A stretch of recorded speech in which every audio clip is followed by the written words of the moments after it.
I just released Fluffy. This is the director's Q&A. Fluffy is a survival film about trust, grief and belonging.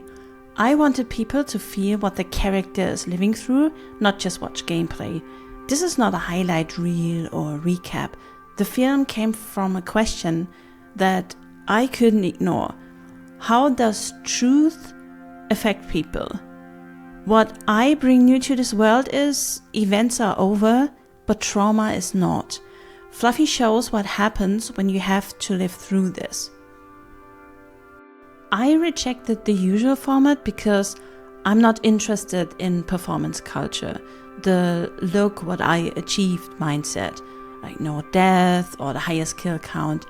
I respect that approach truly, and I'm in awe how long people can survive. But for this movie, I chose a different path. The grind existed, but I chose not to focus on it. I care about feelings and character, consequence, so it's not how well did Fluffy survive, but about how surviving felt. It's why this movie does have many dialogues and conversations, because Fluffy and her friends were communicating while surviving, not just shooting zombies. It's the depth. This was 40 real-life days lived through a character, and I focus on complex emotions, and I show characters as human, layered, vulnerable, and real. In Project Zomboid, we have a lot of entertaining videos nowadays, but there's something missing for me. I do not see myself represented in these narrations. Fluffy says no so many times. She rejects people.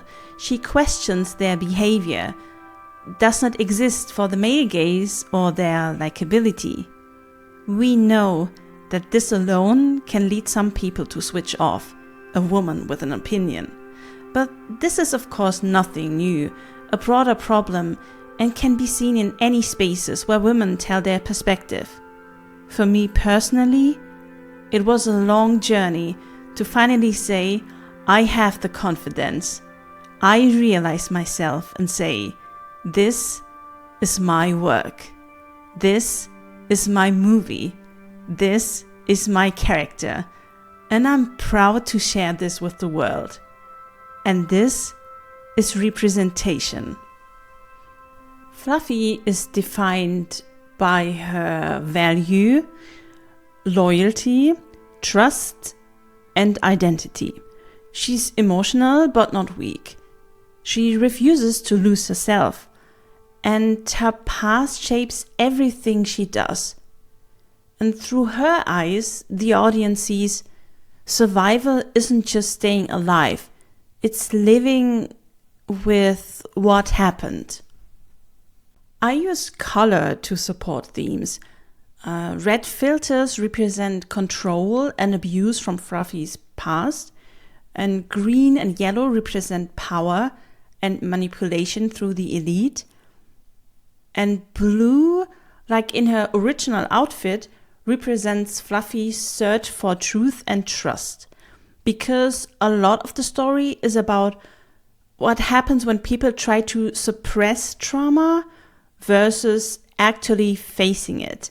And Fluffy does face it. We hear through Fluffy's memory that Paradise was her former group. This isn't something you will see in the footage, it's part of the writing.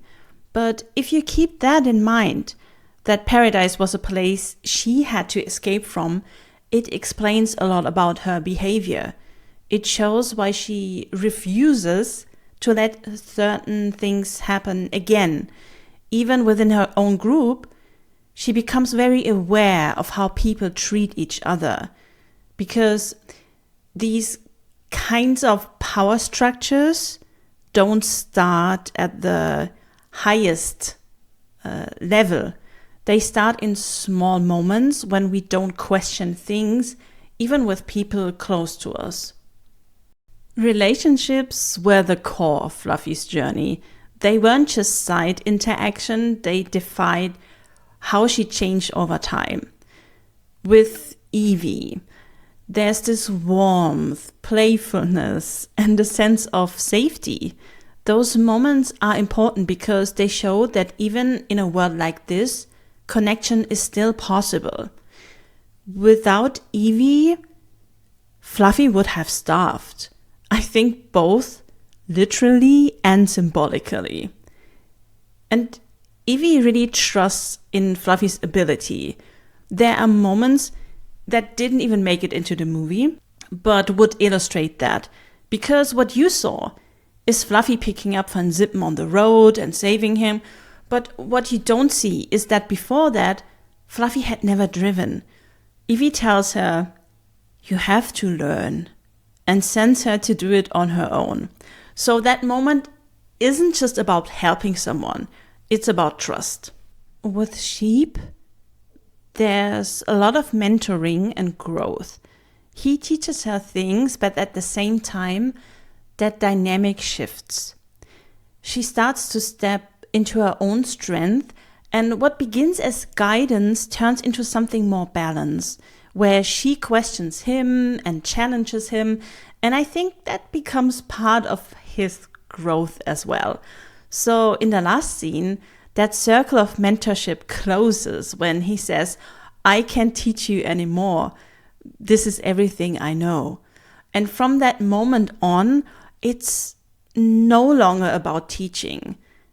It leaves space. From a cinematic point of view, it's perfect.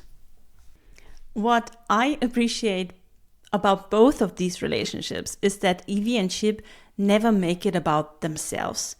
They don't turn it into, "Look what I taught her." They just guide her quietly. And that allows Fluffy's growth to truly be her own. And then with everyone else in the group dynamic, you see how trust and conflict constantly evolve. People come together, but they also challenge each other. And that creates pressure on Fluffy to define who she is. And it's a good thing. So through these relationships, you don't just see who Fluffy is, you see who she becomes. People kept saying we, but it wasn't we. It came from a lot of blame with demands and not with support. And that's something Fluffy already recognizes from her past. Later in the edit of this movie, I thought, oh my God, this is really that kind of "this isn't a democracy anymore" moment. And that's why this scene has so much weight. Because for the first time, Fluffy doesn't need teaching or mentoring. She becomes the one who reflects something back to the group. She shows them what it actually means to step up for each other. And you can see the impact of that later, even in moments where Fluffy herself still tries to downplay things, the people around her start to step in. So it's not just about what she learns, it's about what she changes. Even though I created Fluffy as a character before I logged in, I did not go to the server to make a movie. I recorded everything for safety reasons first. There was no secret plan to make a movie out of it. But as an artist, I have this feeling of cinematic potential right away. Even in the first minutes, when Fluffy hides in her bedroom, I'm already thinking about, okay, this would be a great movie shot. Let's just leave the camera there and then zoom in and then zoom out. I just can't stop this approach. It's a curse and a blessing. So the movie wasn't fully planned from day one, but the instinct was there from the start. I began recording, kept following that feeling, and over time the story was developing. It's hard to put that into one number because it happened in stages and layers. First, I edited the full 40 days into a long form YouTube series. Then after that, I created the movie. Altogether, it was around 6 months of work, day and night. And I don't say that as a complaint. I loved it. But it shows how much went into building this. Yeah, first of all, the camera perspective. I did, for example, a GTA movie, and there's a huge difference because you can zoom in, use different angles, or even if you don't see face animations, you just have more possibilities than just bird's eye view. So I was very limited. This is something that isn't so important when you do a strict survival format, but for what I did, it was a challenge. So I had to come up with ideas about how to show feelings. And then this wasn't a film where someone says scene. There was no script and it wasn't planned in that way. In my other work, I usually have a clearer directing structure, even if it's sometimes loose. Here, everything unfolded in real time. So my role shifted. I was shaping the story through Fluffy's perspective. And even though it was unscripted, I was still making decisions constantly, what to keep, what to focus on, and how to give it meaning in the edit. So it was different, but I was still the director, just in a different form. Everything you see is unscripted. I only reached out for the admins one time and said, if you want to kidnap Fluffy, you can. So everyone has cool roleplay. And I explained why it would benefit the people to train acting as well. I didn't know what would happen, and Fluffy could have died any time in that kidnap scene. So for me, it was about creating immersion for others as well. Not only thinking, oh, this is my character, it's about her. It was more about giving people opportunities to have fun. On the server, this culture of recording already exists. People stream and content creation is part of that space. For me, it was first a form of documentation and in a way safety as a woman. But what matters more is that the film shows what actually happened, not a version performed for a camera. And I don't think behavior should depend on whether someone is recording or not when you're sharing a space with others. What this allowed me to create is something lasting, a kind of time capsule of those 40 days and the way people connected within them.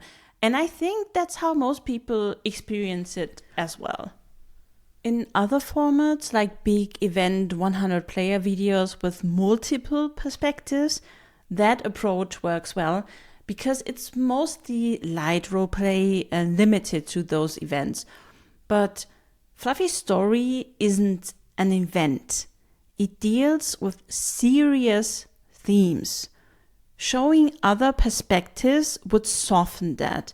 For example, if you saw The Witch or Paradise in lighter moments, you might start to feel sympathy and lose sight of what they did to Fluffy. The film is about breaking those patterns, where people try to say, it wasn't that bad, or even, but they were nice to me. And in filmmaking, when you deal with sensitive themes, it's important to keep the focus on the person who experienced it, not the ones who caused it.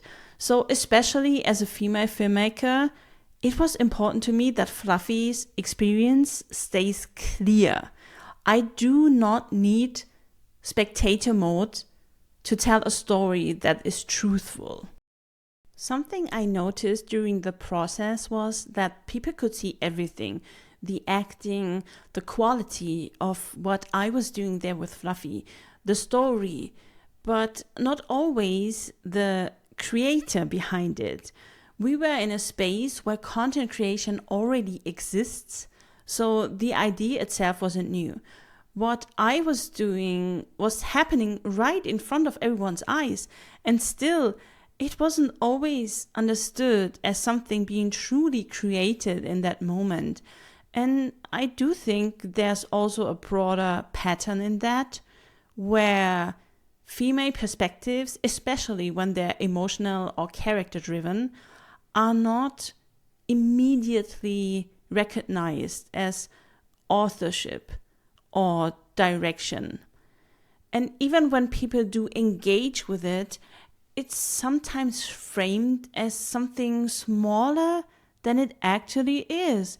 And I think that's something worth reflecting on, how we perceive who is creating, even when it's right in front of us. I make the inner world of a character visible.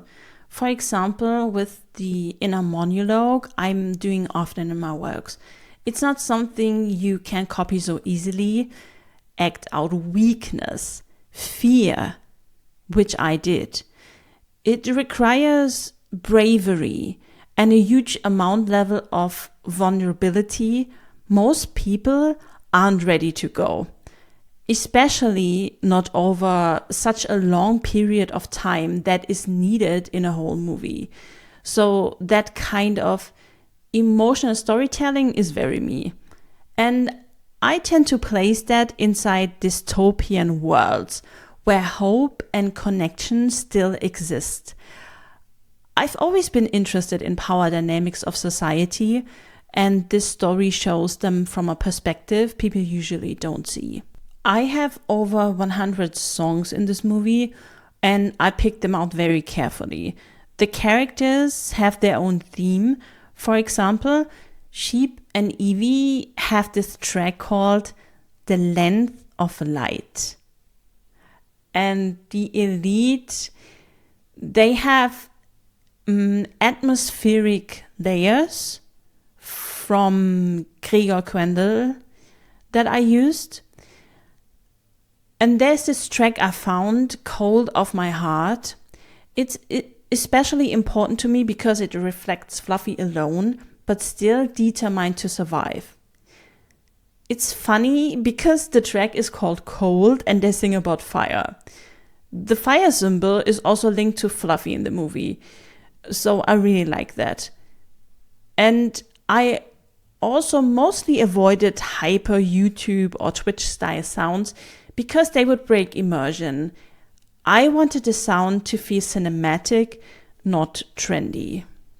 I'm actually very proud of the fact that I had so much interesting dialogue, enough to build a 4-hour film out of it with so many themes. It's not just small talk. And at the same time still have survival, zombies, action, and adaptation. It's all there. I had to make very tough decisions about what to keep and what to let go. What makes it different is that I focused on interaction. What happens when people open up and build something real? And that kind of material doesn't come from editing. It comes from starting these conversations in the first place. And I know that in a time where people often say that everything has to be short, I feel like sometimes even one person watching something like this at the right moment is enough for it to matter. And in addition to that, the full 40 days also exist as a long-form series, and there you can even see how careful Fluffy's story unfolds. We often forget what this kind of work actually costs. It took me months. I was working with over 300 hours of footage completely on my own. I even had to use a full 2 TB external drive because my PC kept running out of space with all the 4K files. And at some point, It stopped being a question of motivation, it became discipline. I made a very strict decision to focus only on the edit. I didn't go back into the game. I stopped streaming and I really limited everything else. Because when you do something like this alone, you realize that it's not just about creativity, it's about endurance. And yes, it wasn't a healthy time. But I think a lot of filmmakers know that state where passion takes over and you just want to finish what you started. It's not about balance in that moment. It's about commitment to the story. I didn't structure it around gameplay. I structured it around the character. Fluffy always had an internal direction and her choices shaped the story. The film grows through conflict, relationships, and how she experiences the world. I also added narrative layers like the logic behind death and return, and that tension built naturally over time. So the structure comes from her journey, not from the game. Very few. For example, I had the footage, but I chose not to focus on things like stealing or grieving that had no roleplay context. I didn't want to give that kind of behavior space. Instead, I focused on how people moved forward and worked together. And there are also moments where Fluffy expresses that something made her uncomfortable as a woman, and I chose to not show every detail. I didn't want to turn it into something sensational. I think it's important that when someone says something felt wrong, that should be enough. So I kept the focus on her experience. Yeah, let me say it like this. A film doesn't invent conflict in that way. It gives it meaning. And the story comes from what people did. It showed it through Fluffy's perspective. Of course, I shaped the genre through editing, the dystopian tone, Fluffy's past, and the way the story is framed. But the events themselves weren't created in the edit, they were already there. No, I don't shape people, I show them. Some people spend more time with Fluffy, so you can see more sides of them. Others only had a few moments, and those moments still define how they appear. I included different sides where I could, but I can only work with what actually happened. This film deals with consequences and complex tones. It's not a funny best-of that removes everything uncomfortable. I understand that people want to be seen a certain way, especially when they recognize themselves in something like this. But it's important to understand that they didn't happen in isolation. People chose to engage with Fluffy's story. And in a world like that, interaction is never neutral. People can step in and out of Fluffy's world, but she isn't an event character. What you do to her stays. Fluffy's story shows what actually happened to her, not what people wish it looked like. As a filmmaker, I'm not responsible for how someone acts. I'm responsible for showing it truthfully. The most stressful moment was the event where Fluffy confronted the witch and said, "We are not the Walking Dead." Fluffy was bitten in the event, and I knew I only had one chance to let her speak her truth. If she died before that, there would be no closure. Most people around didn't realize how important that confrontation was. They only saw fragments, but I saw the full story. You want to make it right, and you have this responsibility of not just playing, but being truthful to your story. I think this scene was even more important to me than The Last Stand. Speaking of The Last Stand, as a filmmaker, this was stressful on another level, because what if she wouldn't survive? And the risk was very high. Of course, it wouldn't have taken away everything she achieved, and I would have found a solution for that. But when she survived, it felt unreal. Speaking English in improvised moments was a challenge.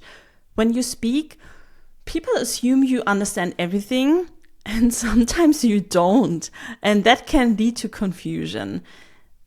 There's also this pressure to sound perfect. In Germany, if your English isn't perfect, you get judged. And even if it is, it can still lead them to say, well, this was cringe. So letting go of that and just doing it anyway was a big step. And it was great to see that on this server, people didn't care at all. They actually found it charming, I think. Yeah, so struggle. Another struggle, the technical side. I was a beginner, constantly under pressure for 40 days. Fluffy not having enough calories, and the grind was intense. At the same time, I don't just talk about emotions, I perform them. Panic, fear, vulnerability, even helplessness. I don't filter that out. Yeah, but not everyone wanted that level of depth. Many people preferred light, casual gameplay. And I had to make sure Fluffy didn't lose her depth because of that. So it became about respecting their way of playing without losing mine. And in most cases, we found a balance. And I also learned something about roleplay itself. I had no experience with light roleplay before. And for me, it's actually the most difficult space, because the boundaries between in character and out of character are not always clear. In a more structured environment, like strict hardcore roleplay, those rules are defined, and that makes it easier to stay consistent in what you're doing. Fluffy's first sentence was, "I come from Rosewood." So I always try to keep that consistency. But of course, when someone starts to break that immersion and there are no clear rules, you just have to find your way somehow. And probably the hardest part was leaving, not going back, even for one day. That was very difficult, but it also gave the story its final weight. Serious roleplay asks you to be fully present in the moment, and a lot of people struggle with that for different reasons. If my film and Fluffy's journey makes someone look at that kind of roleplay and acting differently, then that already means something to me. For me personally, this will always be the choice, because I'm an artist. It's about how far you allow yourself to go with it, and whether you give yourself permission to step into that space of creativity and show that to the world. And I do hope that the film encourages people, if they want to see that there is more possible in how they engage with it. And that does require a certain kind of openness and maturity. Yeah, so being on a German GTA roleplay multiplayer with 400 to 500 people each day, I know that you can meet people and that you will like a lot of them. But I was nervous on this one. I joined without really thinking about how many different people I would meet from so many different countries. And it was amazing how easily we connected, being from all over Europe and even beyond that. And that gave me a lot of hope, because it shows that you can find your people anywhere. And I have to say, finding Evie felt like hitting the jackpot. That was probably the biggest surprise, because Evie immediately allowed that kind of roleplay and understood how to talk to Fluffy. In the movie, you see Evie asking Fluffy, "What did you do before all of this?" And I think things could have gone very differently if I hadn't met someone like that. Someone who really met the character on that level. And then it didn't stop there. I found more people who were open to it, like Sofa, who helped shape the witch storyline together with Nox. So thank you very much for that. That made that part of the story possible. And then more people joined in, became curious, and started engaging with it. It really felt like a butterfly effect. And honestly, that was one of the most beautiful parts of the whole experience. Interactions with other women, non-binary characters as well, they added a richness to Fluffy's world, and she always expressed the wish to have more of these moments, because often these characters were very complex and had their own agenda and reasons for the way they acted. Hopefully, it will inspire more of them to just try and join these gaming spaces. My favorite moments were when you could see Fluffy grow and take up more space. There are a few that really stand out, like the witch confrontations, or when she loses her mind and says, "Who are you?" to her own group and completely shifts the dynamic. And also the moment where she points a gun at Sheep. It has this kind of Anakin and Obi-Wan Kenobi energy, especially because it was unscripted and could have gone in any direction. So I enjoyed all serious immersion moments the most, to be honest, because that is just my thing from an acting perspective, and because it drives the story forward. But of course, I loved all of the fun parts as well. And sometimes when I want to feel better, I just watch the cop episode and the arrest theme that was going on there. Stay longer than she should because she believed in people, which is also why she gets hurt. To say the truth, even when it makes people uncomfortable.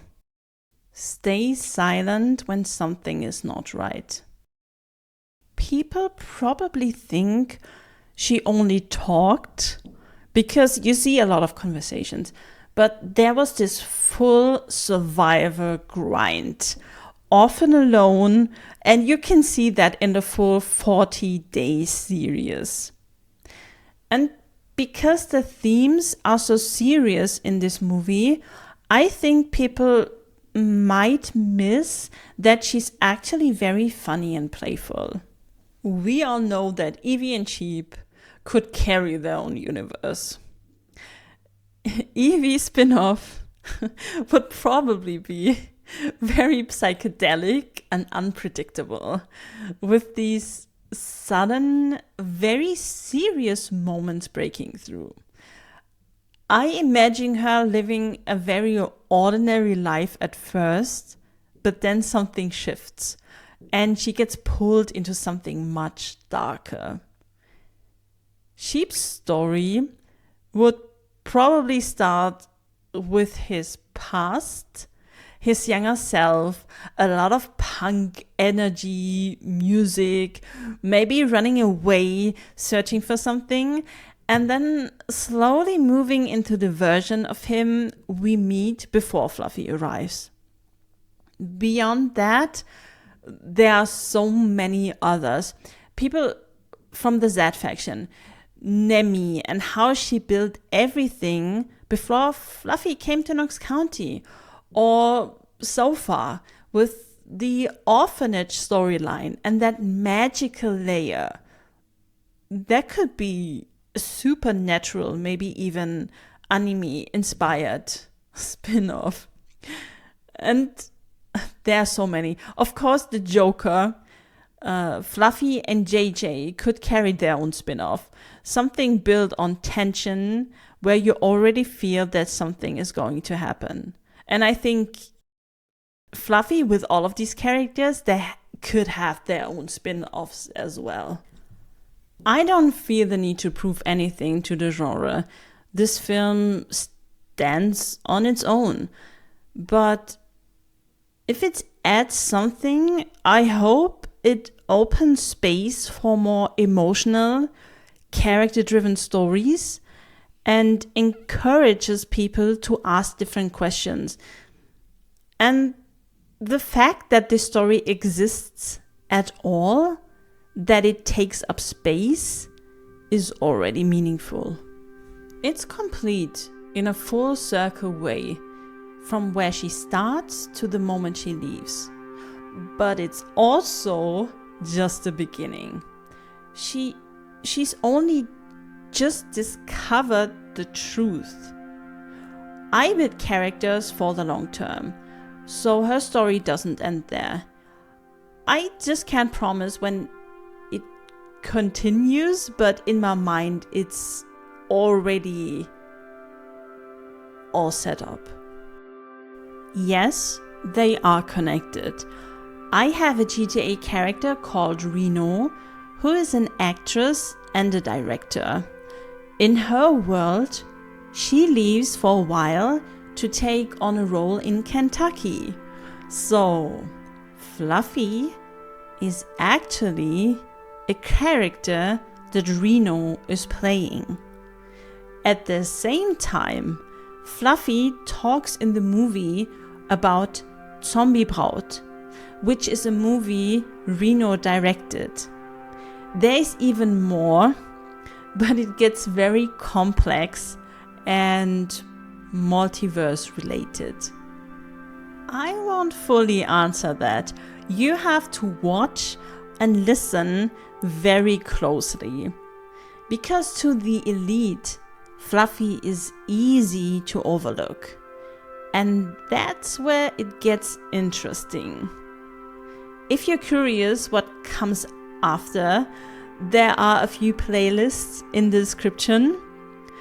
They're not just music, they hold pieces of the story that exist beyond the film, and they leave room for themes, symbols, and interpretations. And what I also couldn't show in the film is that Fluffy wrote during that time. There are letters from before she left and from when she was away. Some of that might come out. It wasn't one moment, it was many small ones. Moments where people made me feel appreciated. That's what stayed with me in the end. And I left with a big smile on my face, maybe a tune in my mind, and the feeling that this was one of the most special journeys I've been part of.